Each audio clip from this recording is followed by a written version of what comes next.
প্রথম প্রশ্ন সেটা হলো উইথের 3 রাকাত পড়তে হয়। নবী করিম সাল্লাল্লাহু আলাইহি ওয়াসাল্লাম সহিহ বর্ণনা যেটা পাওয়া যায় সেটি হচ্ছে যে 2 রাকাত পড়ে সালাম ফিরিয়ে এরপরে 1 রাকাত আবার পড়বে।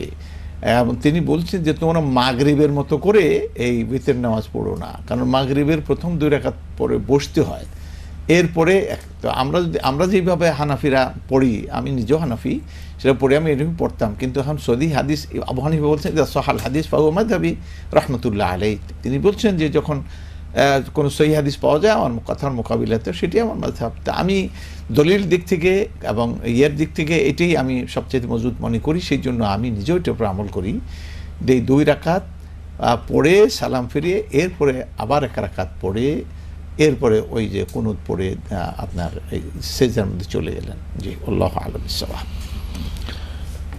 হাত উঠাতে হবে কিনা জানতে চেয়েছি। হ্যাঁ, হাত তো উঠাবেন। জি, হাত উঠাবেন মানে তিনি আল্লাহু আকবার বলে না, কুনুতের সময় দোয়া, হ্যাঁ, ওই হাত তুলে দোয়া করবেন, এটা সুন্নাহ।